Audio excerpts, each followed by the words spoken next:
Hello, everyone. Welcome back to the Erasmus Expeditions. We are back with episode number 3 of the Sunderhearth project, where we get together and try to talk. This should be fun. Welcome. It's the world building collaboration, where we're kind of improving a setting live and in front of all of you. So you're welcome, I guess. Or I'm sorry. I'm not sure which applies, but stick around. We'll find out together. I'm very excited to be back to this project. This has been a lot of fun so far. I really, really am digging kind of what we've come up with for Sunderhearth. If you haven't seen the first 2 episodes, I highly recommend that you go and check those out as well. I don't think the order on them necessarily matters, but it could be worth your watch. This is not really like a kid's channel, so if harsh language and mature subject matter are things that bother you, don't be here. Go elsewhere. I'm very excited to be able to host this here on the channel. I've had a lot of fun doing so with my friend Steve and my partner Steve. And then tonight we're going to be discussing magic about Sunderhearth, more so than we have already, more in depth at least. And I'm very excited to welcome my good friend on as our guest this evening. Jeff, hello. Welcome. Hello. Glad to be here. Glad to have you, man. Before we get started, Steve, is there anything else that you want to add, or? Man, not anything I want to add. Should we run through like a brief encapsulation of what we've got? All right. That'd be a good idea. So Sunderhearth is a ground up world building project. It's going to span over 12 months with ourselves and then a myriad 12 different guests that will be joining us to help with the creativity and lend their talents. So Sunderhearth, so far we know, is a setting that has been devastated by a war and then devastated by some cataclysmic magic that broke the functioning of the world. There are seas and oceans held back by magical borders. There are individuals who are only capable of magic because they live inside of Sunderhearth. Everyone on the outside has been cut off. Individuals have been split in twain and are now doubles of themselves, and or cloned or something. The world inside is chaotic and uncivilized at best, and worse at worst. There have been some really great elements that have been added so far. I highly encourage you to go back and watch episode 1 and 2. Some of the key points that have been added, like the Hearth Wardens, a beautiful touch. This magical essence that can be garnered from the calcified corpses of those struck by the original cataclysmic magic, that's capable of recharging individuals' abilities to cast spells or magic items, and other brilliant things that people have come up with on the fly. So when we're gonna jump into it tonight, we'll be talking specifically about magic. And I think maybe we can touch on everything from some mechanical ideas and definitely into the flavor of it. So I guess let's get cracking. Yeah.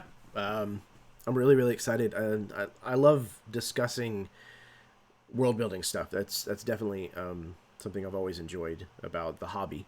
And like I said, this world has been really, really cool so far. I like how dark it's become already in just a short period of time, and especially because this is not low magic doesn't really fit for this. I think this is somewhere in between high fantasy and low magic, because the two different areas are going to be so drastically different, so diametrically opposed to one another on that axis. So I'm really kind of excited to delve into what the high fantasy, the high magic part of this world is really going to look like. And I'm interested to see that, and then I'm also interested to get people's opinions on the world prior to the cataclysm had magic. And so that shaped the society at the beginning. And then it all went away. So we know, like, some of the things we talked about in the last session was on the outside of Sunderhearth and the actual still standing kingdoms. There is a kingdom that is manufacturing gunpowder. Not to the point where everyone's running around with rifles and stuff like that, but where they have siege engines that are giant cannons. And perhaps, that army is getting ready to do something. But we know that science came in, and now there's medical colleges on the outside where they're training actual doctors because they have to, because clerical magic doesn't exist out there. So one of the things that would be a great thing to keep in the back of your mind, gentlemen, while we're discussing this, is generally in D&D they talk about divine magic and arcane magic as being separate entities. You have divine casters, you have arcane casters, you have divine scrolls, you have arcane scrolls, and never shall the two meet except for apparently bards, right? Bards who are able to kind of cross that line. So what would have happened that could have devastated things so badly that even divine magic no longer works outside of Sunderhearth? So I don't know if that's something we should lead off with, but keep it in the back of your mind. As soon as you have that idea, let's definitely bring that up and figure that part out. So Jeff, I have been fortunate enough to hear you speak before, and have heard people speak of you. So I know when it comes to magic, you are extremely dedicated, talented, and creative when it comes to that. So why don't you just jump us off with some ideas that you have? Yeah. So first of all, thank you for those very generous words. I do appreciate that for sure. So magic for me is a bit of a weird one because I tend to, at least when I'm making a world, I tend to think of it more like top down, in the sense of like, what purpose is magic serving in this setting? And I kind of work from there typically. Now, that's not the way that we have to do it here, just because that's my usual go-to. But I think magic if you try to kind of boil it down, at least this is the way that I think about magic in a setting of like, it's basically a shortcut that you can give to people of like, you have something you want to do to the world or impact the world in whatever way that you want to do, healing somebody, hurting somebody, creating things, destroying things. And normally that takes time, energy, effort, resources, and magic is basically a way to undercut all that and get straight to the result, sometimes much more dramatically than we could even do without it. Um, and I think kind of trying to look at, what way is magic going to function in this setting? Like, what are people going to be able to do with it? First of all, like, is it following the same rules as like normal D&D 5e, where you have specific spells and hand motions and whatever that you can do? Or is it something that's going to be a lot more taxing, where the world kind of pushes back and kind of fights you on your use of magic? How easy, how flashy is it? How much is it visible and obvious? Kind of more of like a function argument, almost more so, is kind of the way that I usually start off.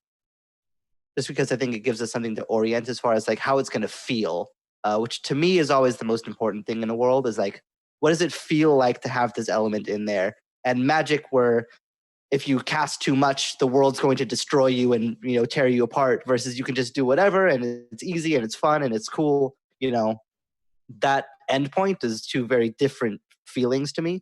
So kind of looking at how the world feels so far, which just from your description, it sounds very tough. And it's been through a lot of bad things, and magic is very erratic and specific. That kind of working from that point of, what's it like to use magic? What does it feel like? And how does it affect the individual user is kind of where my brain immediately starts to go. One of the things that we've already established pretty early on was that there's kind of this analog between magic and like radiation. So magic is a kind of thing that gets into you because of your proximity, your geographical location, and sticks with you. It has kind of a half-life even after you leave it. And so people have learned to utilize that, tap into that to, again, like you said, to make shortcuts or to achieve goals of their own.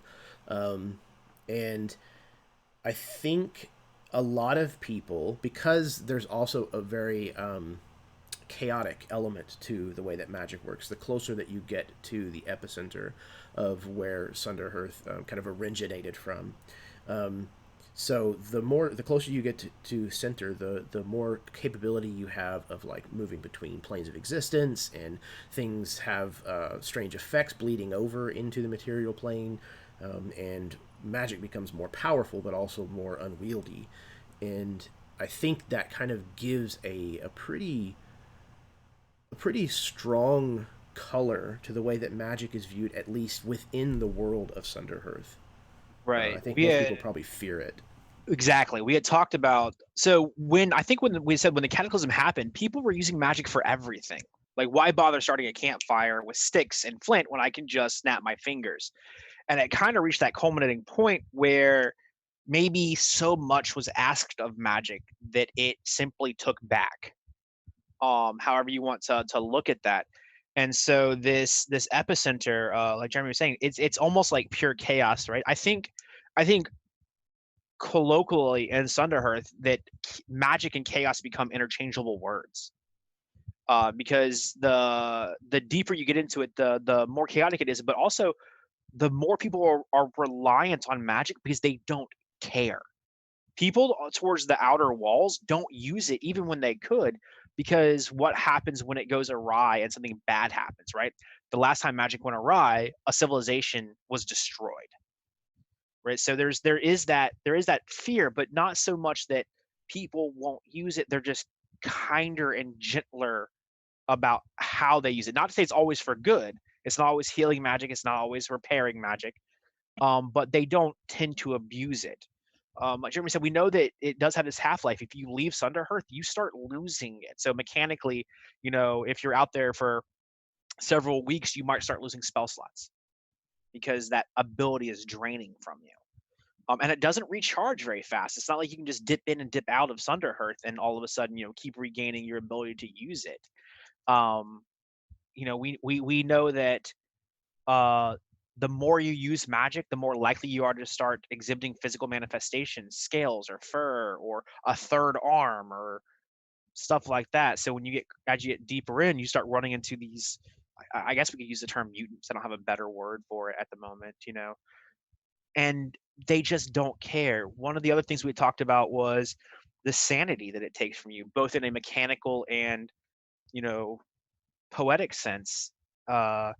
So, talking to a buddy of mine who's been watching this, he was like, one of the mechanical things he threw at me, he goes, well, in fifth edition, there's a lot of leeway with spells where it says, hey, you can use this first level spell in a second level slot and it does this, or this second level spell in a third level slot and it does this. And he said, well, what if someone wanted to take, essentially psychic damage or sanity loss to be able to bump their spell up? I don't have third level slots, but I'm willing to take some sanity loss in order to pull out this big heal or this big fireball or whatever, knowing that That's at that badass. point you are literally opening a gateway to chaos and it's going to enter your mind. Like, that's just how it is.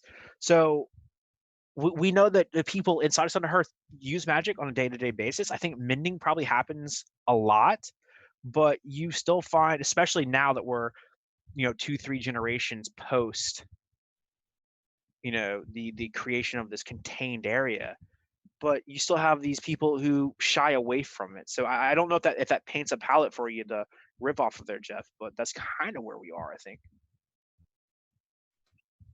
Yeah, so there's a couple of things that immediately kind of springboard to the front of my mind from that. And this is, all of these are just like total jumping off points of like, there's no commitment to go with me on this if it's not hitting right. But a couple different things of like, for one thing, the way that you describe magic, and this might just be use of metaphor and, narrative language. But you could even take the way that you've described magic in some of those senses as being almost like sentient. Like it's chosen to give its power to people, and that power has been torn and abused by those people, and now it's sort of retracting back and sort of pushes back against its use. Now, maybe that's not like literally magic is a being that exists and thinks and does things, but maybe it is, maybe it's not. Could You know, be. it's an option to go down. But I'm always really interested by sort of this idea with magic that you can't, like, you don't get anything for free. You know, that whenever you use magic to do something, that the resources that it costs to cheat reality have to come and be paid back in some other way. You know, whether that's through like you say, damage, mechanically psychic damage, sanity, something like that, or even just sort of metaphysically. You know, if you use magic to do all these crazy things, you know, that eventually magic's going to come to collect the bill, and bad things are going to happen. I think it makes the sort of push and pull, like you say, of like some people are just going to be like, hey, I can change reality at my will. Why would I not? Why would I not do that? It's so powerful to be able to do that, that I can just walk around, I can wave my hands and say some words, and reality literally changes to how I want it to be. But, you know, then there are people who do that and then it goes very badly for them, or even very badly on a wide scale, which it sounds like it has, which can like totally change perceptions. But there's always going to be people who want to push and flirt with that boundary of like, how far can I push this? And how much can I get away with? Um, and that boundary, I think, is to me one of the most interesting things so far, of like what actually happens when you start to use magic, and it, you know, comes for payback. You know, is it like a literal entity, or is it just sort of like, you know, you just the sort of impossibility of, you know, loss of energy, you know, that for something to happen the process must happen for that to happen. So is it like, is this a physical restraint, like magic pushes back because the laws of physics say that it must, or is it like a conscious entity that's choosing to push back? You know, I think trying to figure sort of out why things happen like that might kind of give us a way to go forward with it. I don't know if any of that sounds interesting or plausible or as a Uh, direction for you guys, It but definitely sounds very interesting. One of the first things that popped in my mind when you said, it exacting sort of a payback or a toll was, we had talked about these calcified bodies that exist at the epicenter, right? And there are these individuals who work with dowsers. So, Jeff, I don't know if you got a chance to watch the previous episodes, but the area is contained by some heavy duty magic that was exacted by a council. Some of them are now reside on this side, some on the other side. They knew they were paying a price; they'd never be able to leave, and so there is a sentient elemental that is bound to the hearth at the castle, and these torches are lit from it and carried to beacons, and from beacon to beacon this magical wall has been constructed that keeps everyone out of Sunderhearth and everyone into Sunderhearth. And because of that, it doesn't allow magic through. It takes a warden to douse the flame to allow magic to leave, right? So as these people are now coming in and coming out with these magic items, it's very, very controlled, or at least they thought it was. There are bad guys called dousers who are hearth wardens who didn't make the cut but received enough of the academy training that they've learned to manipulate these beacons. And so they go to some of the farther away ones. They cut the beacon. They let people in and out with this magical refueling calcified organs from uh, the bodies. But when you said that maybe magic is sentient and exacting a toll, I thought, well, what if the bodies weren't the only thing affected during this bomb that goes off, this big spell, and so the souls of these individuals have become magic leeches, or magic leeches, or mana leeches, or however you want to phrase it. And so the more someone uses magic over and over and over again, the more they draw these creatures to them who want to feed off of that magic. So that's not, I don't think it's the only penalty, but that is one of the things that would keep someone from saying, mechanically, hey, I'm a 14th level caster inside of Sunderhearth, and now I just bend everything to my will, minus the fact that you have a small population that's going to come and eat you. Like, they're just attracted to that. So I really, how do you feel, Jimmy? I really like the idea that magic is almost a sentient entity. I absolutely launched on that whenever Jeff mentioned it as well. I actually was kind of taking it a step beyond, and kind of also touching on something that you brought up in the beginning, Steve, which is what if what happened, what caused Sunderhearth to occur, was the death of a god, and that's the reason why divine magic outside of Sunderhearth no longer exists. But the magic that's in Sunderhearth is, a new god that has come about, or a god-like entity, and is able to give divine power through prayer and spell and things like that, but is also controlling this chaos of magic in general, kind of within Sunderhearth.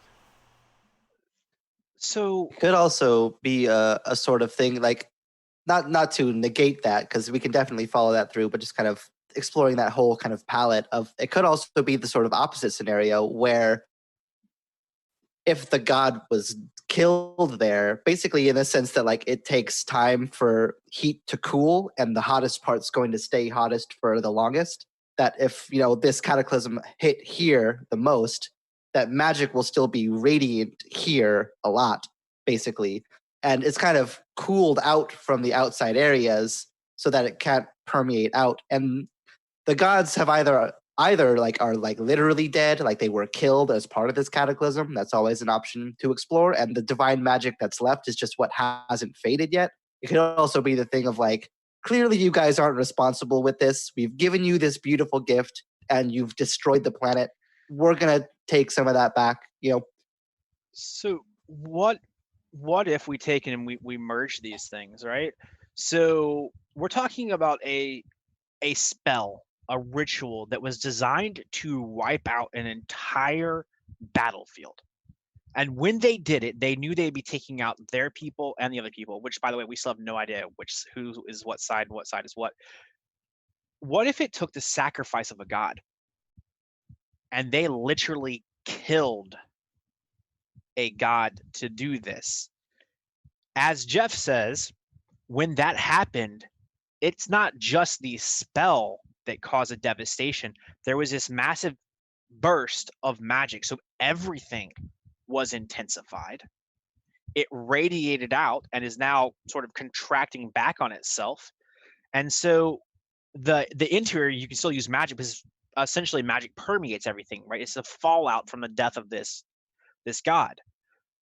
And the other gods have simply stopped granting magic because they're not in it for that. Like, clearly at some point someone became powerful enough to kill a god, and they don't know who or why. They also don't know if another one of them, the gods themselves, betrayed them.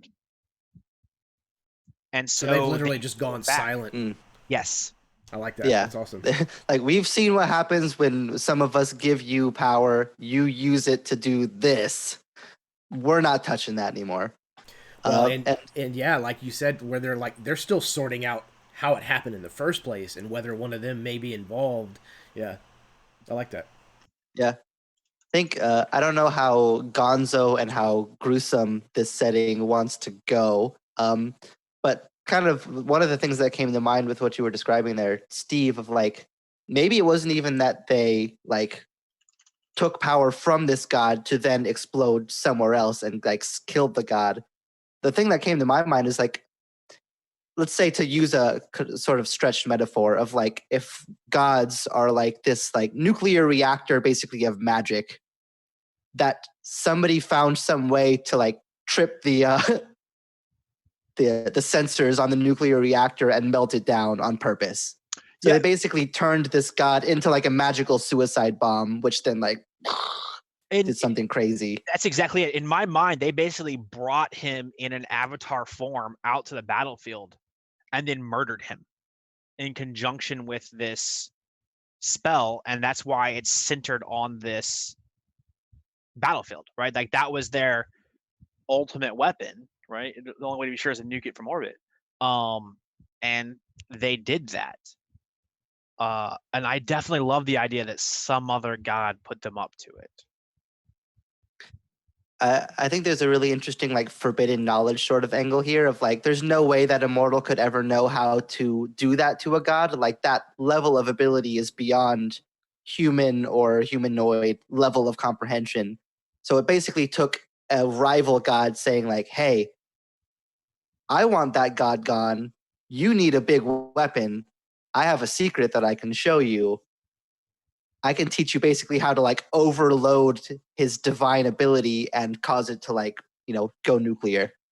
And you just have to do that and you'll win the war and I get what I want. And then I peace out. No one ever knows because I'm a god. So how could they ever know? And then boom. So what if part of it was done out of jealousy, right? So all gods are capable of giving their followers magic. We know that. That's how D&D is set up, right? But the god of magic is the god who grants magic to mortals, right? To just the everyday person.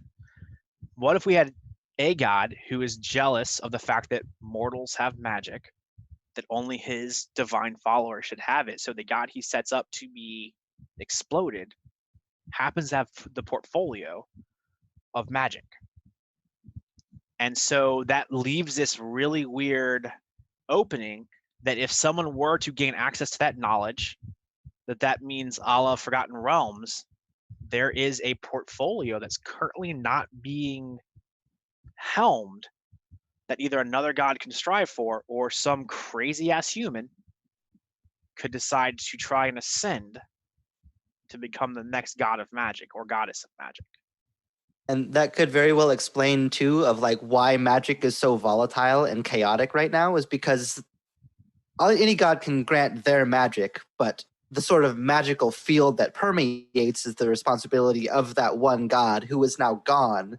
So the god who's supposed to be managing and balancing this sort of, radioactive magical flow is not there to do so anymore. And magic's just kind of running its own course and slowly radiating and fading and warping and doing weird stuff that he was supposed to be there, or she or it or whatever is supposed to be there to manage, but that god is now dead and cannot manage it, which could kind of then point to like, that's why magic is so weird and difficult and dangerous and scary now is because, yeah. Yeah, and to piggyback on that, you also have all of these silent gods who are now also vying for potential control over this incredible power, and so they're exerting their force, their dominance in ways that the material plane may not be used to, trying to gain a foothold on this battery of power. So to continue this thread, also, isn't it funny we're talking about magic and yet we've jumped into religion, which is also another video. We're good at this. We're professionals. All right. So what if we run with the idea that you can't actually truly kill a god, right? They're gods, but you can reduce them. So it's actually my dad, but he's watching us and he says magic not only causes insanity, but magic itself is insane. So when this god is killed, destroyed, what if they just lose what makes them a controlling god? And so you essentially have this young child, maybe what was 13, 14, 15, even 20 years old, who is insane because of the power they wield, have no control over it, and that's what's prevented the other gods from simply stepping in and taking over the portfolio, because technically it's still held by this gibbering, chaotic lunatic at the center of Sunderhearth. Yeah, so again, it's kind of skirting the line of religion here, but I'm in on this now, so I'm going to talk about it anyways. Of like, I think there is something really interesting of the idea that like you can kill a god's sort of like conscious mind, but like the sort of like feral underbelly is like in a sense invulnerable. So they've destroyed like the presence of mind that the god has, but that there's still that sort of like, to us, there's like the beast and then there's like the thinker. So if we kind of imagine that same sort of tier system in a deity, that the part that like governs and like manages has been destroyed, but there's still that raw primal force, that still exists and must exist and must exert itself. And without the sort of calm judgment of the rational side, has just sort of run wild with magic. Yeah, I like that a lot. Thinking of the deity, a deity's id, like taking control, is a very frightening concept. Yeah. Oh yeah. And I think that would be really cool to have that kind of wandering, madman somewhere in Sunderhearth. Well, Jeff did this really amazing thing earlier when he said that when he thinks about magic, he thinks of it as a shortcut, right? You could achieve effects A, B, and C through years, decades, lifetimes of work, or you could pay this price and do it relatively instantly. So, one of the things that we know about people for the most part is people love instant gratification, right? So, thus why the society moved to more and more magic. So now you have this god who's lost its controlling mind and is nothing but feral and desire. So when it wants something, it simply manifests it, right? When it desires to dream, it rips the plane of dreams closer to Sunderhearth, right? That's why everything there is so temperamental and bound and traipsing into other planes. Is because you know this remnant of a god is like, man, I really wish I had a Pepsi from the refrigerator, and doesn't get up and go to the refrigerator. It just creates a refrigerator next to it and takes Pepsi out of it. So there's now, and it's a really horrible analogy, Sunderhearth is littered with these magical refrigerators, right? Because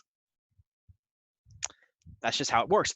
And I think that gives this really great idea that you have these cultists who are closer to the center who have begun to worship again this entity because people are drawn to power like that. They don't know it as a dead god, they simply know it as a deific force. And so, again, that's part of what's keeping the other gods from sort of stepping in and just taking over. Because if it's not handled well, you get a very powerful cult of chaos born out of this, and eventually this remnant of a god would evolve back into a god through worship and time, and but to what end, right? He would not be the primordial structure that the other gods know. And so that's a wild card. Plus some of them want the power, plus some of them just don't want other people to have the power, plus some of them are panicked because what happens. And I mean, some of the guys might even be like, oh man, my baby brother. It just depends. And so you get this great interplay where there's been a sort of truce amongst the gods to not use magic outside of Sunderhearth, because what happens when the next human figures out that they can do this craziness. Plus, as magic has faded on the outside and people have gone more towards science, I think they have lessened their reliance on the deities, especially in the D&D setting. You worship a god mostly because when you ask for him to heal people, it immediately happens, right? It's not as much faith as real world religions. It's just, hey, I can do this, and so that garners a lot of the following. Yeah, I imagine too that if this isn't the first time this sort of thing has ever happened, it's definitely either the first in a while or like very, very rare, in the sense of like the fact that this can happen to a god is probably surprising and shocking to the other gods. Like, wait, that can happen to us? Like, that's a possibility. It may not even cross their mind that their form is limited in that sort of sense. That something could happen to them that could revert them back to this state, or cause them to basically be destroyed and reborn in a sense, or lose control, which I imagine makes them a lot more skittish about what they're going to do with their power and who they're going to trust with their knowledge of, like, what if I'm the next god who ends up, getting turned into a nuclear meltdown because I gave my power to people who don't know how to use it. So I'm just gonna take a chill pill on interacting with the mortals for a little bit until we figure out how this happened, what happened. Like, there's no it'd be such a shock to the system if you're used to being immortal and timeless to realize very suddenly that you're not. In some sense, that it's possible for you to go through something like that. Yeah, I put forth the name the Shattered One for this god of magic. Just floating that out there as a possibility. Oh, go ahead. I like that because we have the Sundered King, right, where Mm-hmm. he became the two individuals, and then the Shattered One becomes this god at the center of this. I think that meshes because in my mind I was going, is he the mindless one? That's kind of what we had talked about, but I think Shattered One fits really really well.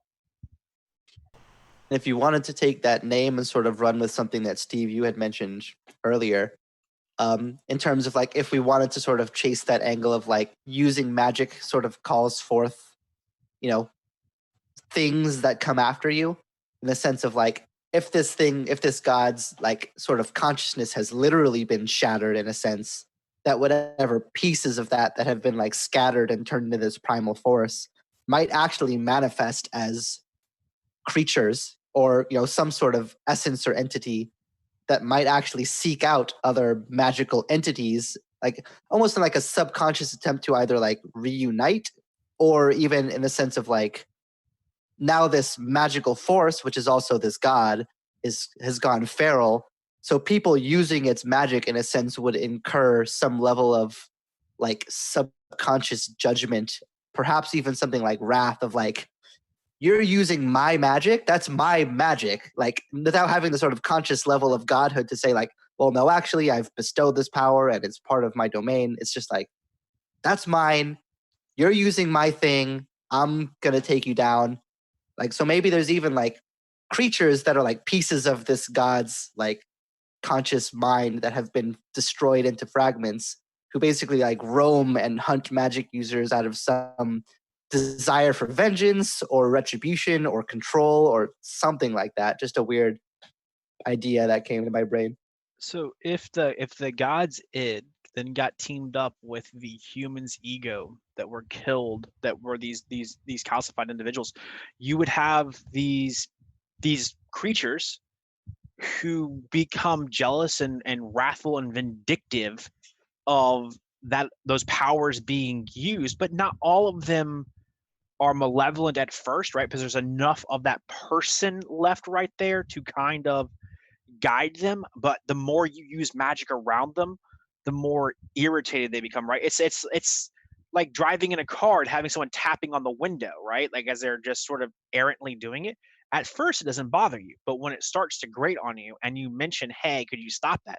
and then they keep doing it, right? So if the parts of this god joined with the parts of those people. And so you have some that are these gregarious warriors that were out there. And so they are all about the wrath and that's my power and let me beat you down and take it. And then you have others who maybe are a little bit more timid, but are still a bit crazy because they're disembodied everythings mixed from two different, individuals. I don't think something like that's been done in common fantasy that I can think of, right? And it keeps them from Yeah, just being magical vampires or vampires and of I magic. like the I like the idea specifically too that like what you say in the sense of like just as a human mind can sort of encompass the entire like emotional and sentimental range of like, as a singular person we can be angry or happy or sad or joyful or mournful or whatever, that these parts have basically now been scattered out. So different ones of these things might have extremely different temperaments because it's one part of a sort of what would be a singular consciousness has now been sort of broken. So it could very well be that one of them would be, dreadfully wrathful and like vindictive and monstrous, and another one might be kind. So that's maybe why magic is also not exclusively destroyed or despised or exclusively dangerous, because there are versions of these things that still contain those positive aspects too. So it might not be like an exclusively evil thing. That maybe some of them are vicious hunters and some of them are guides or mentors, or there's a whole kind of the whole range of humanity that would normally be in one person can be kind of scattered out across these different people who now sort of inherent pieces of the different, ideology that the god might have held in like different amounts and different forms. I like the idea of taking specific emotions or specific types of like psychosis and assigning them to maybe even as specific as certain kinds of monsters or creatures.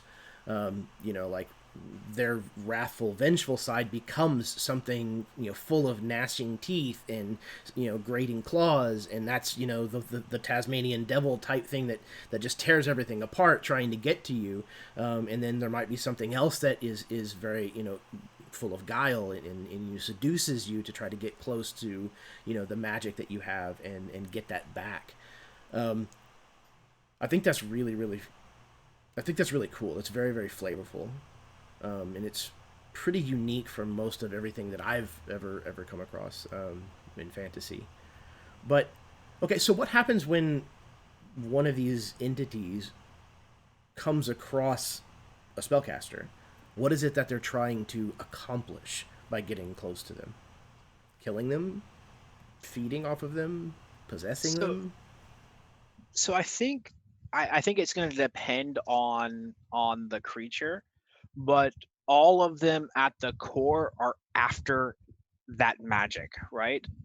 And some of them might be appeased by you healing them, right? Because they can feed off that magic. Some of them might be appeased by uh matching magical wits with you, right? They might challenge you to some sort of magical, and they'd be okay with that because the use of magic around them is feeding them. Plus there's that justification of, okay, you're skilled, I don't mind you wielding my power, right? For some of them are just going to murder you because you're using magic and they want it. Others might trick you into using it because they like the absurdity and charm and guile that comes with certain types of magic. So I think you'd have to create these classifications of monsters, and it would be, they would all approach. Now, if the one comes you seeking, you casting a benevolent spell on it, healing or blindside or whatever it would be, right? It's just anything, and you don't do that, I think its rage grows until it's consumed by it, and it reverts to being one of those Tasmanian devil monstrosities, and then just rips through you and everyone around you. Yeah, I like the idea that these creatures are kind of as volatile as the magic itself has become, that they kind of have these sort of like very basic primal desires that if those things go unfulfilled, then that kind of triggers that primal fury, that creature that just lashes out. And yeah, I super dig the idea that they have like these almost like these different like, trigger conditions, to use a very gamey way of looking at it, of like, you know, one of them might try to teach you magic, because if it can teach you its ideology along with the spells, then it's controlled your magic in a sense and like exerted its influence over you, and you'll use magic in its name. Or another one might just want to kill you and take it, and there's all these sorts of different angles that I think you could take with that. So yeah, I super love that idea that you mentioned there, Steve, of like the different ones sort of having a motive of what they want that magic to do, and like what they want to do with that magic that sort of influences how they approach the person. But I think, at least for me, that there's probably always some sort of manipulative control angle to it. That they want you to use that magic because it suits their greater purpose, rather than any being like purely benevolent. But I'm open on that. I think that's a good idea. I don't think any of them. I think that crossing that line of detonating the god of magic took away whatever benevolence they might have had. They're just like, not so much anymore. What do you guys think if, because we're talking about sort of varying degrees of this, and it pops in my head, if there is an entity, traditionally called the Collector, right, who is all about getting magic back for himself and has essentially tamed some of these more Tasmanian devil ones, and so he hunts with them, right? You actually have these baying, gnashing, magical hellhound meets Bargus meets whirlwind that this guy hunts with for magic users. And if he comes up on you and you surrender and you're willing to cut a deal and let him have your magic, then maybe he doesn't murder you. But also there's that thrill of the hunt for him, that chase, right? That's an entity that's never going to be satiated until all the magic is back. And I think it springs from the desire of the god to have all of his power back. And so maybe that's one of the more powerful emanations of him. I like that, basically just leaving it open. So that way, because again, the human psyche, to understand like all of the possibility inside of what is the human mind is impossible, next to impossible, but especially that of a deity. So having it just be an open-ended, blank check written to whatever GM might run a game in this world, to come up with whatever possible angle this creature could have, what it might represent as far as a personality type or emotion, and just letting people just run wild with it. I think stuff like that is wonderful. I love when they dump that much creativity in a setting. I also think that having some examples of how stuff has been structured out is very helpful. Because if someone just said, "Hey, here's all the paints in the world, paint a picture," you might be, that was not paralysis by analysis, or you're paralyzed by options, whatever that's called. Analysis paralysis. Yeah. So, yeah, I think that's beautiful. I think we sort of, that's the first like rabbit hole we've gone down deep and actually came to a solid, crunchy part of it that didn't sort of tangentially still leave a whole bunch of, well, because all the other rabbit holes always went, well, what about magic? And at least we're handling that.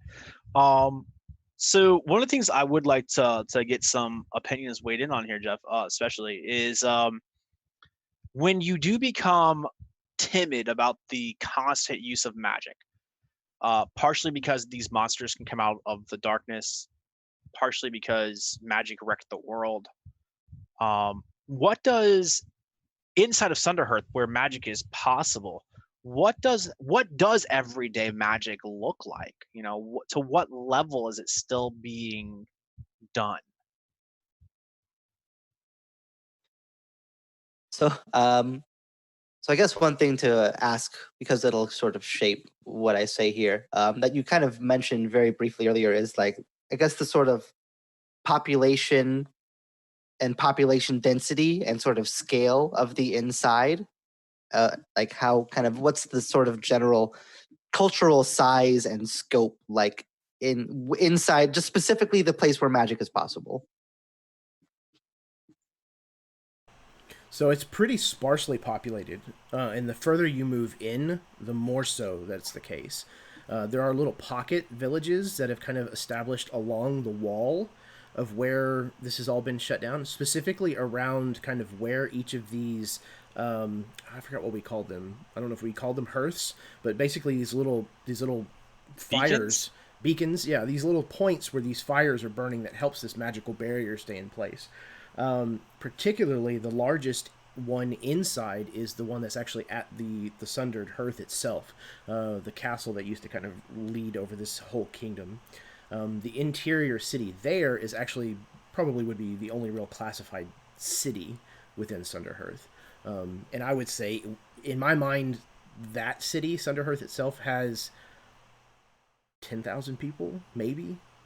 Okay, yeah. My brain was saying between 5 and 7,500, so somewhere at 7,500 to 10,000 range. So the first sort of, I guess, analogy that came to mind for me would be basically almost like water in a desert, of like, you're going to have to drink something, but you probably shouldn't just like dump it on your head and shower with it, sort of thing. And I imagine magic is probably very similar, where it's like, we have this power, it's extremely potent, it'd be stupid not to use it, but at the same time, we have to be very careful. And what's also really interesting to me about it is there's always, I think, going to be that temptation of, if you can be the guy who uses it more than your neighbor, but not enough to go crazy or get yourself killed, your life is going to be much better than theirs by like a noticeable magnitude. So I imagine that, perceptions will vary from person to person, in the sense that there'll be some people who will be like, you know what, I'm just not going to touch it. It's better, it's safer just not to mess with it. But then there are going to be those people who will push that boundary, who will see how much they can get away with. If I get closer to the center, I can do more powerful magic. It's risky, sure, but if I get away with it, I've made this huge score that everybody else hasn't. And that makes me much more important and powerful and capable because I've given myself that power. So it's like a very strange, dangerous game of kind of like, how much are you willing to, play dice against the fates, basically. And some people will just put the dice away and not even try. And some people will play a few rounds, and some people, might go too far. Some people might find that line. So I think that there's room for a lot of different sort of like mentality bands that you can start to slot people into, of like, how much are they willing to play that game? Some people will, some people won't, and some people will pay the price for it. I think looking at it as a sort of scarcity sort of mentality, in the way that you might look at like water or food in a scarce situation, is probably that. Someone's going to indulge and they'll starve to death because of it. But most people will ration cautiously. Sorry, I didn't mean to interrupt you, Jeremy. No. And I think a lot of that, to me, is the kind of thing where in the real world, most rural places hold on to their superstitions longer. So I think maybe people in the smaller communities are probably a lot more cautious. For one, they don't have the defenses to ward off the kinds of evils that come knocking in the night. So they're probably going to practice a lot more of a buffer just on the whole. Obviously, there's going to be specific, differences and exemptions. And I think maybe the bigger the bigger you go in the scale of the population, the more commonplace it kind of becomes. The more open the usage becomes. But that's just me. How it goes in my mind, at least. Those are both very good explanations. Another specific question that I had was, we know that gods exist. We don't know how many or who or what. So when you're inside of Sunderhearth, capable of casting magic, are all the gods represented?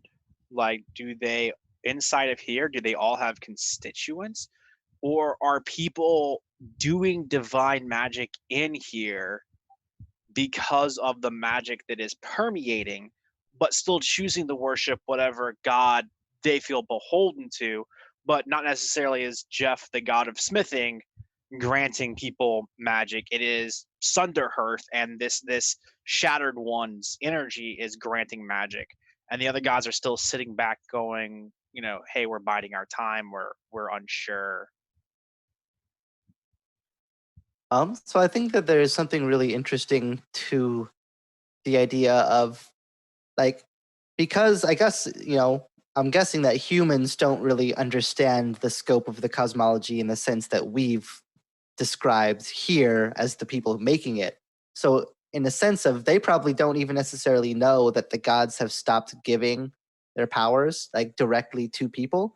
So I really kind of like the idea that they basically are just using up whatever latent divine magic has been left here by the sort of devastation and like radiation of the magic, basically not knowing that they don't actually need the gods to do these things anymore, but just kind of, because it's so ingrained in the way that divine magic works and how you access it within your own mind and like channel the power, that there's some basically sense of like, we still follow the gods because that's what we do and that's how we use this power, kind of not even knowing that you don't need that connection, that you could just use it in the same way that you might use arcane magic, but they're so kind of beholden to their own instincts and the sort of cultural, I don't want to use the word indoctrination is not the right word. That has too much of a tinge to me, but it's just, cultural knowledge has sort of tradition led this way into them. Yeah. That they follow all these patterns and they use these things almost as sort of like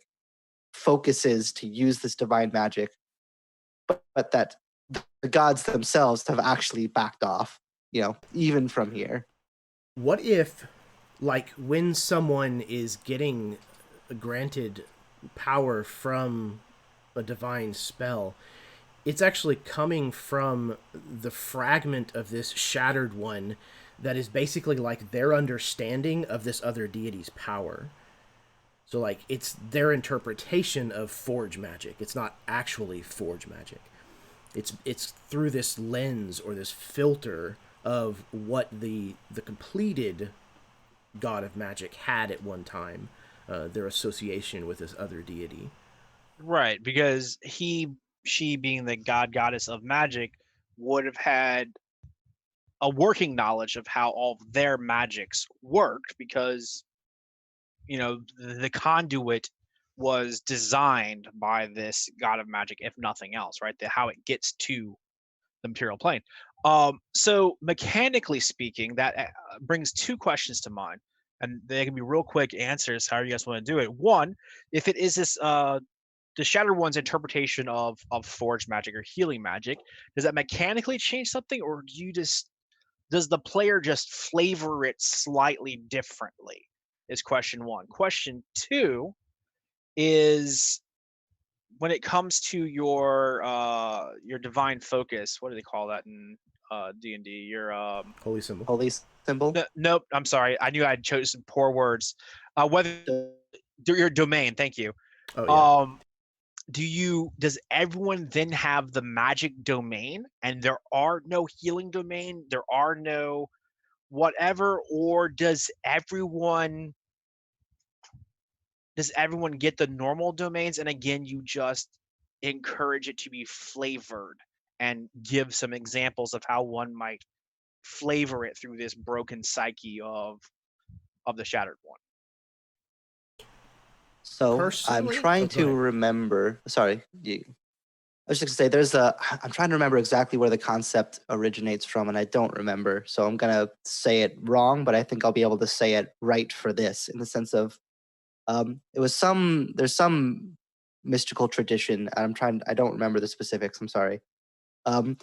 Where basically like your sort of worldview and frameworks kind of become like access points between you and magic, in the sense of like the way that you believe you need to access magic influences the way that you do, even if you don't necessarily need to do it that way.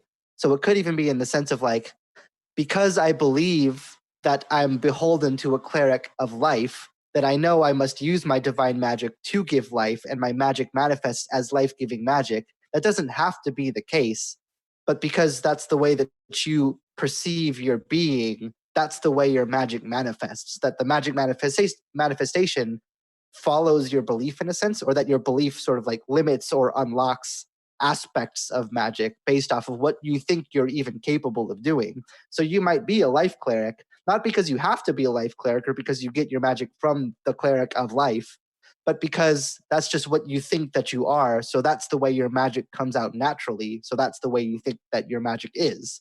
It could be as simple as something like that, where it's kind of like a ability following belief, not in the literal magic sense of like, because you believe in X God, you get this power, but because that's just the way that you think about magic, and it's the way that you understand your magic is happening. So that's the way that it actually happens. It could be something like that.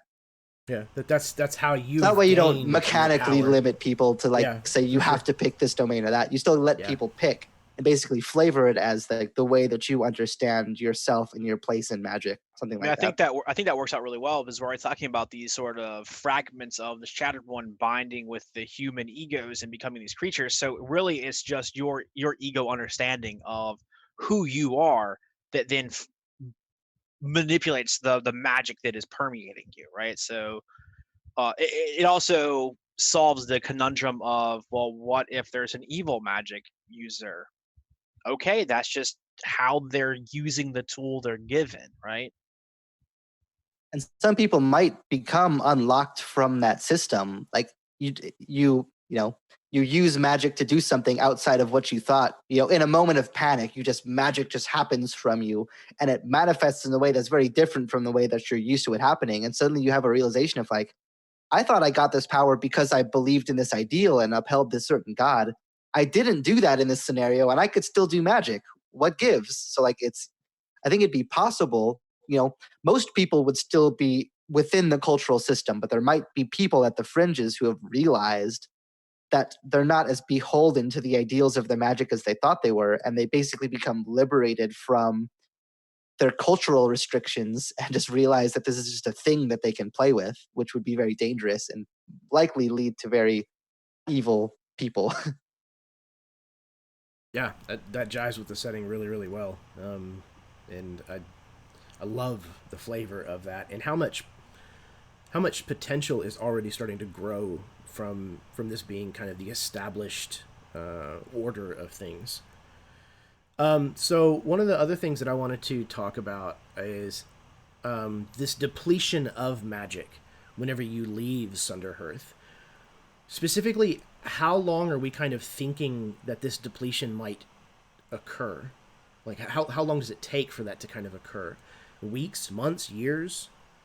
So I was wondering about that. And the reason that came up, as I was discussing with a guy I game with in real life about one of the benefits that elves get in a lot of systems. You're immortal. Who cares? The game's not going to run hundreds of years. The immortality will actually never have an effect on the game, right? Other than an explanation of why you know this historically. I was there. So if you go, it takes 5 years for magic to start draining. Is that ever going to affect a player character? Right? Not unless you're playing a birthright type system where you're building kingdoms. And if you say, hey, it starts draining in a week, well, now you're running a campaign that's constantly being forced back to Sunderhearth, or is being forced to use these this magical essence that is taken from these corpses. So is that another option that you just leave to the DM? What time frame does your story dictate is necessary? Because we don't have to say, hey, if you take Excalibur from Sunderhearth, it's only going to last 6 years before it has to be recharged, right? There's this beautiful thing in some game systems of, you go, how much ammo do I have? Well, when you critically fail, you're out of ammo, right? Like, it happens at the bad times. How long does it take the villain to get from Kathmandu to New York City? He'll be there when the scene needs him to be there, right? And so, can you take a grand concept like the draining of magic and say, hey, use it to fit the story you're trying to tell? Just understand that it's supposed to be a limiting and drastic possibility, right? I don't want to hamper every sorcerer or wizard who leaves Sunderhearth, but I want it to be a concern, right? If you're starting off at first level and you get to 15th level, you've probably experienced some drain, right? Unless you're just out there slaying dragons every day. And the GM should take that into account, and the campaign should revisit Sunderhearth and for a reason and a focus. And I think that's how it should be driven, is narratively rather than mechanically. But Yeah, I think that makes perfect sense. I think that's a great answer. I think leaving it open is the best solution. Sorry, go ahead, Jeff. Oh, no, I was just gonna say, I think part of it too depends on like how much you want to like orient the setting around sort of fixed points, in the sense of like you could very easily run a game where magic drains really quickly, and you kind of have this like line of safety of like the sort of edge, of Sunderhearth where most of the people are, where going outside drains your magic, going inside is much more dangerous and volatile, and the game kind of becomes a point of like expansion and contraction, like away from those safe points. Like that's a totally fine way to like orient the game around. But also there's places outside that it sounds like that are completely non-magical, so you don't want to like infringe too much on that. But it kind of seems like you could also very well kind of segment it of like, if you're playing like totally outside, then you probably want magic to fade like moderately quickly, where if you're playing sort of on the fringes, you can have it go very quickly if you want that sort of game where you're constantly going out and back in, or you can slow it down. So yeah, I think some sort of variable system, depending on what you want out of playing in the setting, is probably the best way to do it. I also think that leaving it variable allows for this great idea that, let's just say that kingdom outside is developing black powder, and we know that the Sundered King, he was split in two, much like our Shattered one, and it took the good traits of him and put them in one person, and the bad traits of him and put them in another. And so you have this power hungry individual who's actually the king outside of the wall.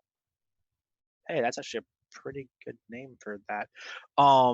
But you have him, and we know that he is machinating, right? Like, he's working with the council to get magic outside of Sunderhearth so that he can use it. And so if you have your heroic characters who all of a sudden say, hey, we're going to go out there and fight this war against him, and we know that the cost to us is the more magic we use while we're out there, the longer we're out there, and the more drained we become, then it makes leaving Sunderhearth this heroic sacrifice also, right? Which gives a beautiful through line if that's the type of game you want to run. And I think the flip side to everything we've discussed is the recharging time when you're in Sunderhearth. It's variable. Like, if you want it to be relatively quick and dangerous, cool. If it's a slow, methodical, you got to go retire for 20 years and you can come back out. All right, that's actually kind of an awesome story, right? You're a 20-year-old adventurer who goes out, does your stuff, has to come back. You've had a family and kids, and now you're 40, and it's that wanderlust getting at you again, right? Like, you got your abilities back. Do you go back out again and do stuff, or are you a homebody now? Like, that dichotomy for the inside of Sunderhearth, the outside, is, I think, one of the most beautiful things about this setting, and being able to scale it and play with that is so wonderful.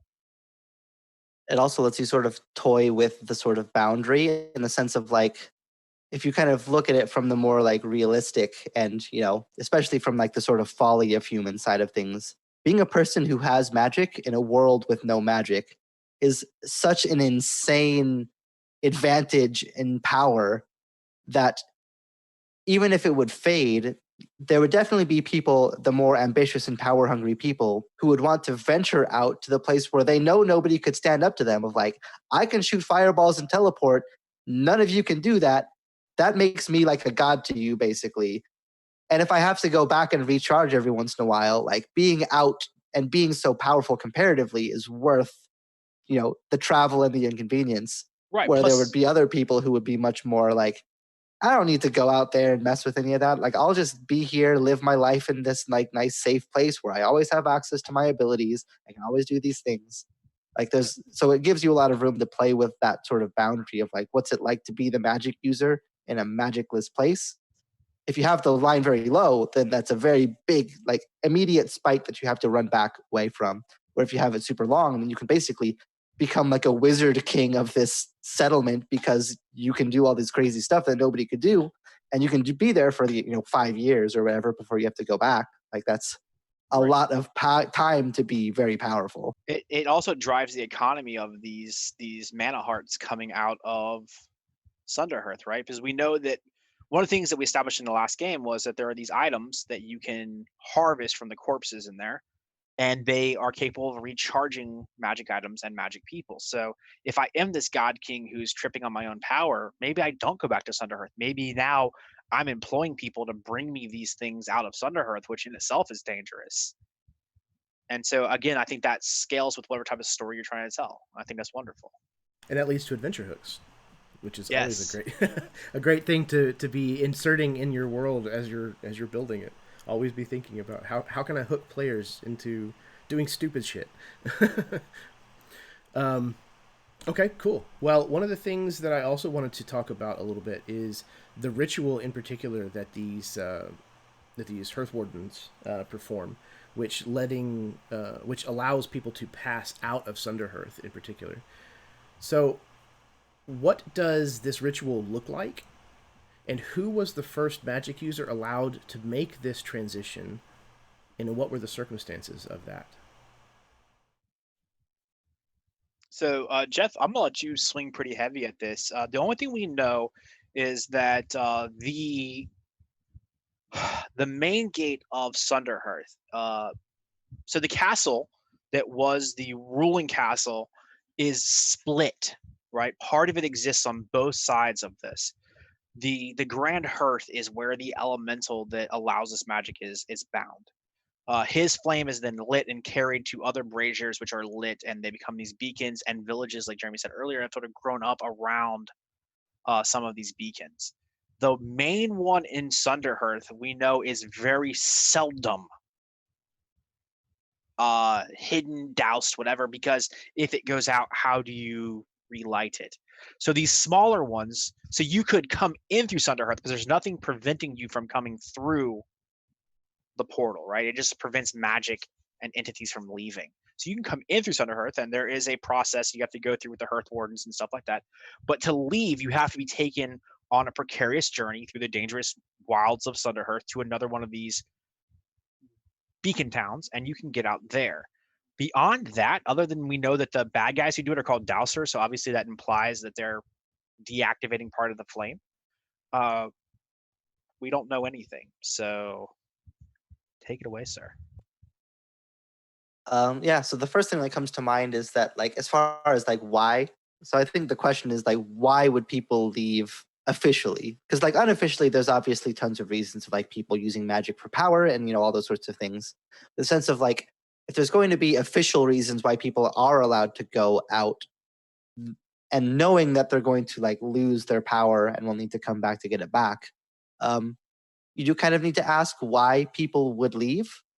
So the easy answer would be that there's just some resource that is not inside that they need. Whether that's super basic stuff of like food and water inside is like tainted by chaotic magic and is like not good to eat, so they need to get food from elsewhere, or the only way you can get iron to build stuff is to go out into these mountains that are outside of, Sunderhearth, or something like that, of like something that's sort of either essential or very beneficial to have in society is outside the borders and you need to go out to get it. Or else I think it's very easy just to say like, well, yeah, why would you leave? When you have magic here and not there, why would you go out there?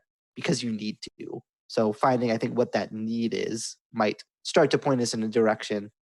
So we had talked briefly about that last time. We know that there was a moat that was created, that the moat around the castle has been extended into a waterway that runs through portions of Sunderhearth and actually turns into a waterfall out in the Salt Sea Desert. Because they were lacking in resources, and they found that they could basically drop stuff in the moat and sail it through the moat around and get it to the rest of Sunderhearth. And so they've overcome some of this, right? We know that the Hearth Wardens are hurting for members because the younger population doesn't understand why they're trapped inside, right?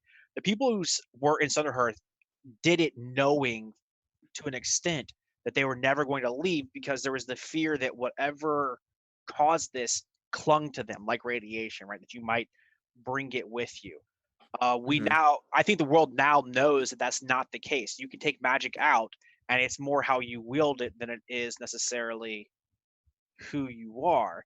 Because these fragments of the Shattered One that are hunting you, they can't pass the barrier either. That's the reason it's designed. But when a douser douses it illegally and these things slip through out into the real world, that is a problem, right? Because I think out there they're starving and become feral, so they desperately start hunting down individuals who are using magic. So And the the people outside would be extremely ill-equipped to deal with a magical monster. You'd have no right. real way to fight it. And so I think part of what has caused people to start leaving is wanderlust, right? They just, it's been generations and they've been stuck in here, and the idea that it's not dangerous, we can go, the outside world doesn't need us to be trapped in here, and that's starting to be towed. That line is starting to be towed. Also, the Council of Martyrs is, there are corrupt individuals inside of it as well who are encouraging magic to leave because it becomes a tool they can manipulate on the outside. Um, but as far as like actual material goods, like you can't grow anything awesomely delicious in Sunderhearth, but you can. They've managed to sustain for generations, right? So I think if we keep in the realm what we discussed tonight, and it's more a psychological reason that they're leaving, because everything in Sunderhearth has a sort of now culminating into being psychologically driven. If we could find, well, what could drive someone who can stay here and cast healing magic and fireballs, what would drive that person to leave outside of those individuals we know who are leaving to go be, witch kings somewhere? Well, I think, like, for me at least, in my mind, Sunderhearth inside is still a pretty shit existence. Everything is scavenged and patched together and very resource poor. So most people, just like, in a place of extreme poverty, like a third world country, or, a really, badly off inner city, people are constantly just trying to get out because their mind is full of possibility and potential. If they can just get away and escape from this trap that they've been stuck in their whole life. And to me, that's kind of how Sunderhearth, I don't know if that's necessarily the whole mentality behind the people that populate Sunderhearth, but I would imagine that there's a large percentage of the population that probably feels that way. I think maybe like a lot of apocalyptic settings, you have the individuals who have chosen to be here, and this is their life, and that's what they're going to do. And then you have others who feel it's been chosen for them, and they don't want to be there. And then you have those others who are grass is greener, right? And in this case, it's literally greener on the other side, right? People aren't covered in animal feces, and they don't have to have 9 locks on their doors, not because of criminals, but because a bear with the head of a shark could come just terrorizing through your village, and that's bad, right? So I think there's a range of desire, but I think it's human desire that is pushing people out. I think one angle too that we can look into that kind of ties into like the whole sort of sanity angle is like, if magic is so fragmented and scattered and volatile, and that energy is basically permeated throughout the entirety of this place, I imagine in the same way that somebody might meditate to try to like calm a racing mind, that you could kind of have like a metaphysical sense of that, of like having magic permeate through you probably activates a lot in you that might drive you to be less happy, less fulfilled, more anxious, more erratic, than you might otherwise be. And even if it means losing your magic, sort of going outside and getting that magic buzz away, and like might kind of fill a similar effect to the way that like meditation might do for anxiety, in the sense of like, I'm just less crazy outside than I am inside. And if I have to lose my magic to do that, then that might be worth it for me to do. So like kind of looking into that of like, if magic is crazy in a sense, literally in some ways, that craziness probably weighs on people's psychology, and that there's going to be people who are just totally okay losing magical power to not feel like that anymore. So again, that's one of those things. I think maybe at the beginning of the character creation section, right? Because we've all seen character creation sections in a book, but what if this one focused on walking you a bit more through the psyche of the character? Like, what beyond the what are your bonds and stuff, like what is the drive that took you into or out of Sunderhearth, right? Depending on which way your character is going, because that's going to express a lot about your character. And I think, were you to be a magic user, that would also tie directly into how your magic expresses itself, because so much of it is driven by your own personal issues, desires, personality. So all right, so but what do we think the actual ritual of dousing looks like? Like, what do they actually do in these beacon cities, do we think? I think it's got to be formal of some kind. There is an actual rite.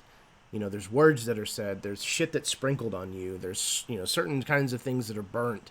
Offering sacrifices, something to unlock this kind of arcane barrier, at least temporarily. But I don't want to go so far as to say that it's like a specific magic item, because we need the possibility for these people to be able to be doing this illegally. And so I think instead of them having a stolen or rigged version of this magic item in order to do this, it's a certain combination of ingredients and words said that makes this possible, and that can be learned and procured elsewhere. So, all right. So, one of the things we talked about, I think all the way back with Baron in session one, was these dowsers. Were Hearthwardens who didn't make it, right? They just didn't make the cut, so they'd received most of the training themselves. Now, it's not that you only get more dowsers with disillusioned Hearthwardens. They've started to train their own dowsers, right? So that ritual has gotten watered down over time. So I think one of the things that obviously has to happen, right? You're going to extinguish the flame, so you have to transfer part of the flame to another item so that the main flame can be extinguished and then it goes out, right? So the way that it would be properly done is a new flame would be brought from Sunderhearth to relight this beacon versus using part of the old flame. So the more times the dousers douse a point without it being refueled from the elemental at Sunderhearth, the weaker that portion of the barrier is. The problem is physically, you wouldn't be able to see it unless you're a Hearthwarden, right? So there's this ritual. They light a stick. It contains this flame.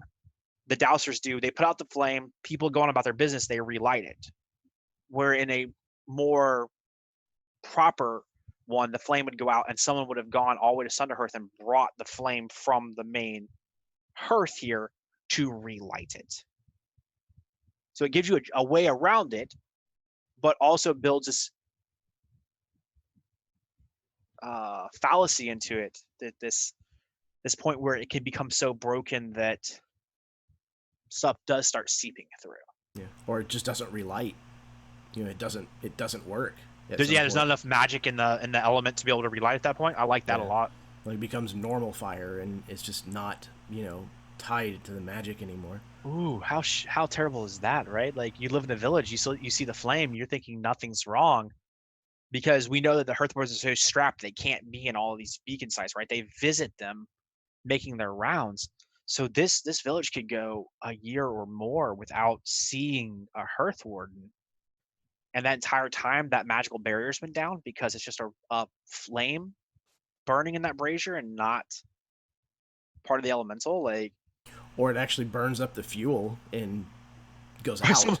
Someone goes, "Hey!"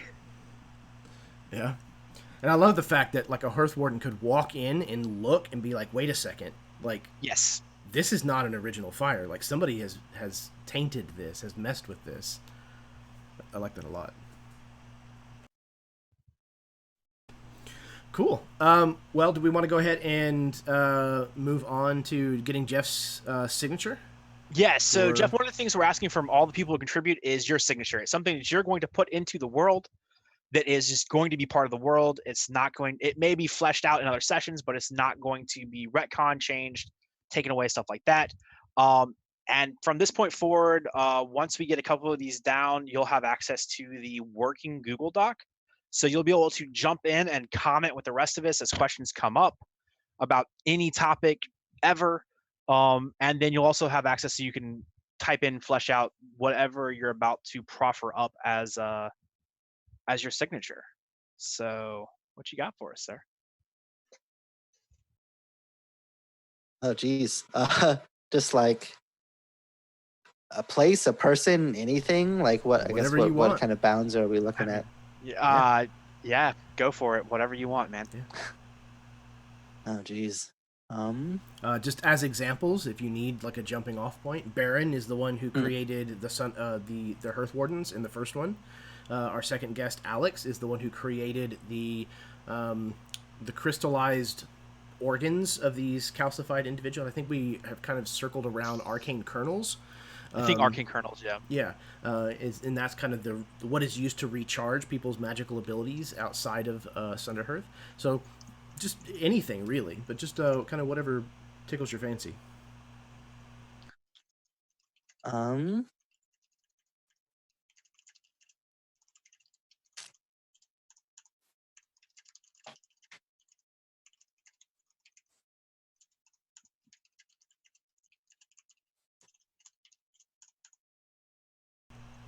And it can either be born out of some of the stuff that we've talked about already. or it can be something unrelated entirely.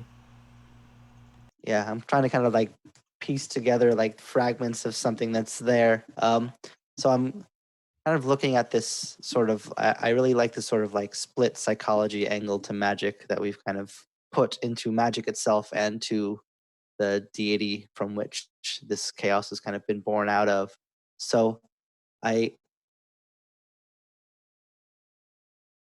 want to, I guess, solidify a little bit as far as like what some of these pieces of this entity look like. So some of these monsters, but also I think not just monsters, but even kind of beyond that.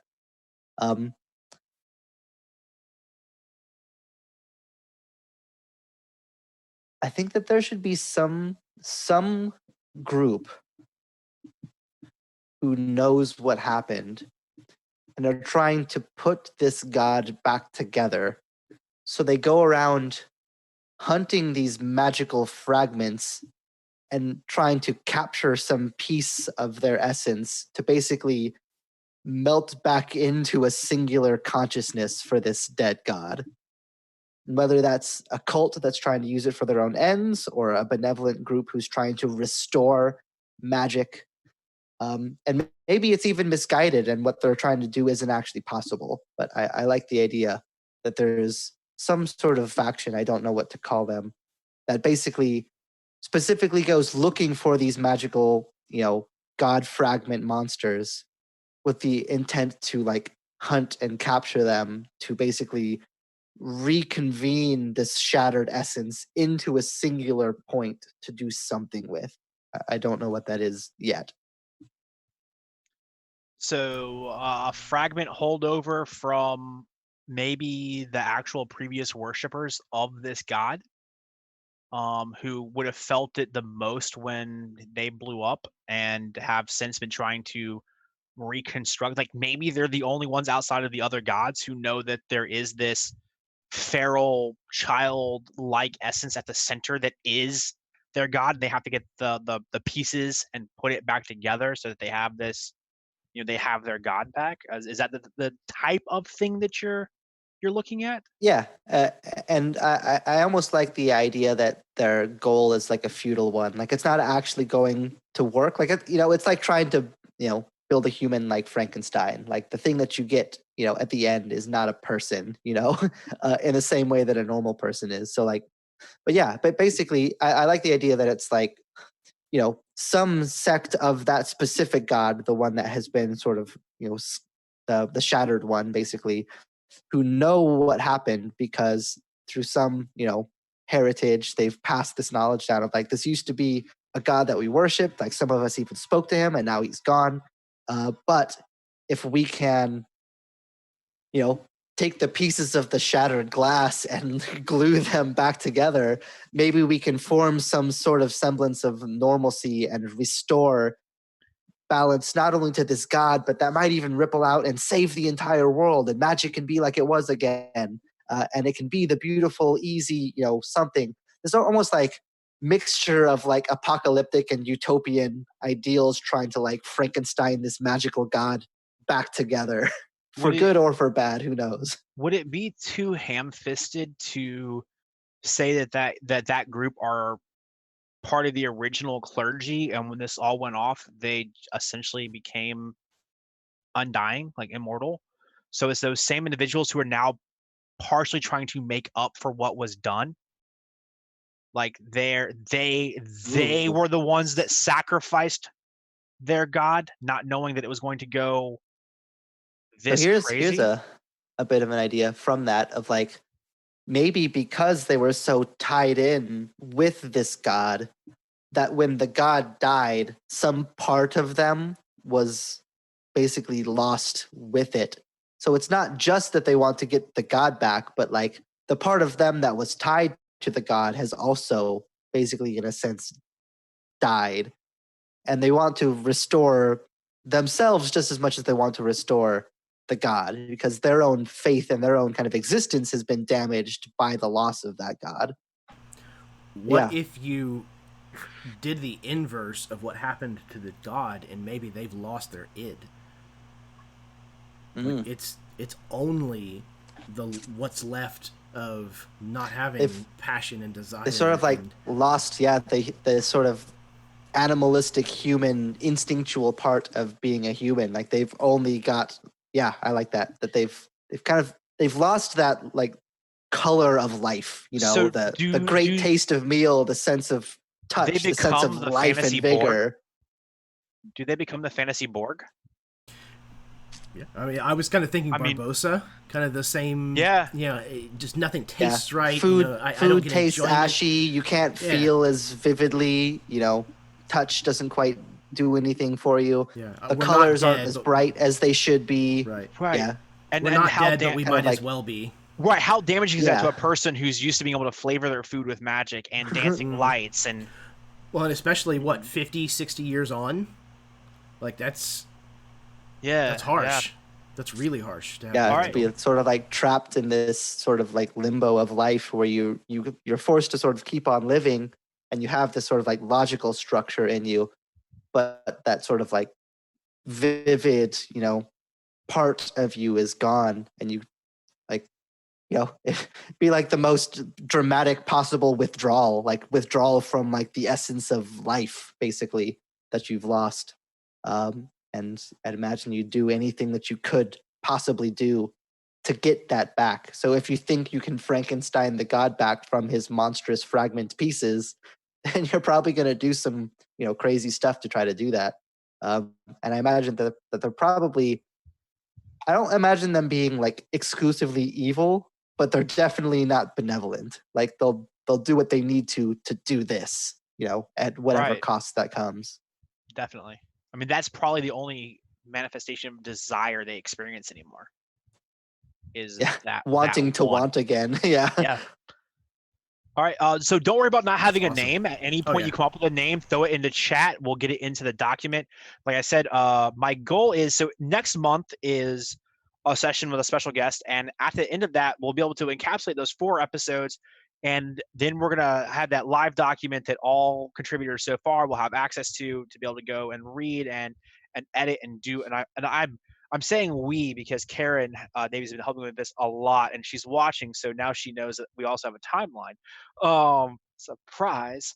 But we're gonna have that. It'll go live, and then hopefully by May, that's the goal, is there will be a readable, so far uneditable document that will be available for whomever wants to click on a link and kind of go back and read what has been discussed and all the behind the scenes additions that have gone into it as it's being fleshed out, and we're kicking around ideas and expanding on, because there's a lot of stuff that makes it into this from the comments in the videos that is helping flesh this out as well. So one of the things that we will do, I think, Jeremy, correct me if you don't like this idea, is if we did take something from chat and we've implemented it in the game, if someone sees that, they should be able to message one of the 2 of us, and we'll make sure that they get credit for this to go to a publication standard, so they get credit for that idea. I think that would be lovely, because Yeah, I go back through the live chat from the episodes that we've had, and any of the ideas that seem like they're meant for us to be used, I take them, put them in a document, and I'm notating who it came from. So that way we'll at least be able to thank whoever the YouTube tag is tied to. So, yeah.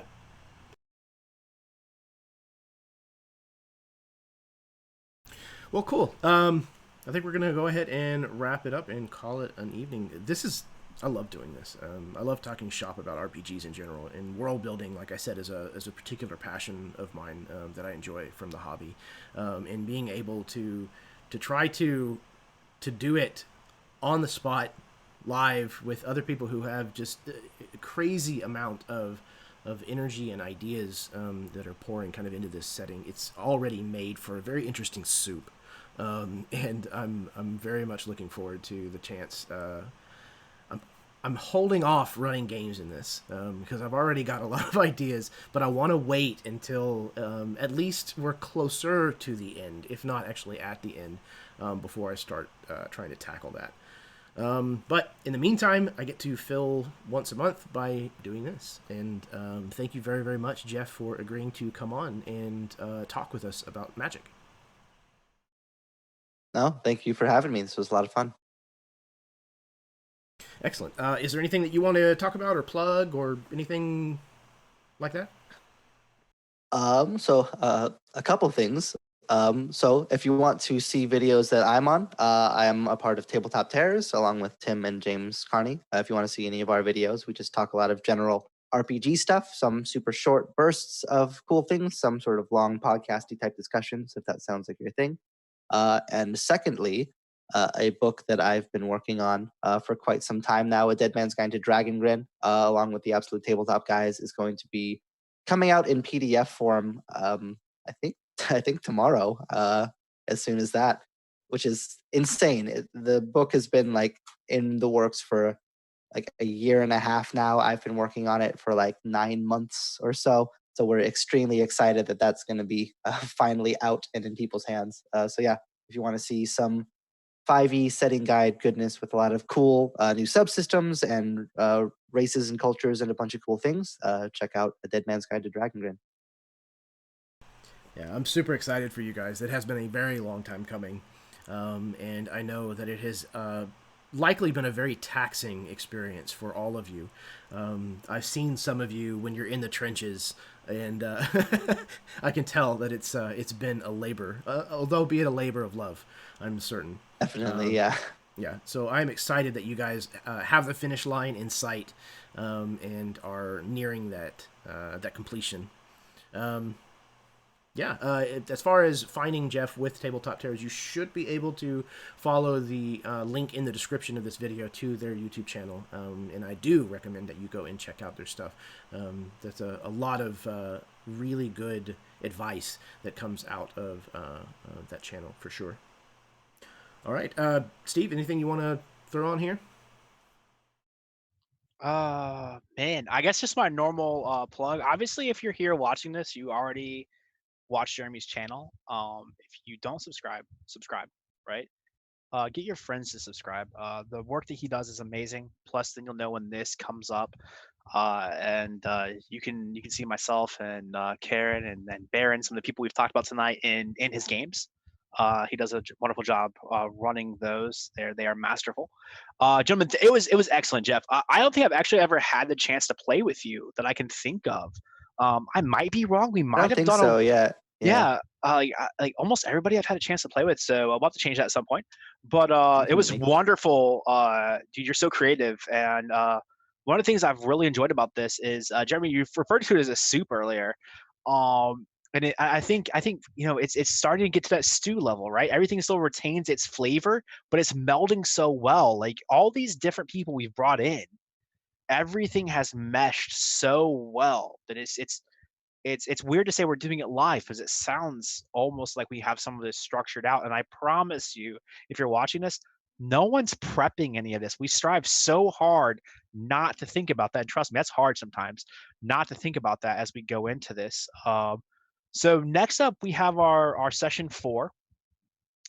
And it is one of 2 sort of recap slash expansion episodes. So there's not a topic for it. Session 5 will find us working on races, but this next one will be sort of how do we feel? Where are we going? How do we button up some of the stuff that we've gone over so far? And the guest that will be joining us for that in April is the guy who got me into gaming. It's actually going to be my father. He is also a He big, got you into more than gaming. well, yes, he got me into this world. Between him and my mom, they got me here. Sometimes to their chagrin. But another wonderfully creative individual.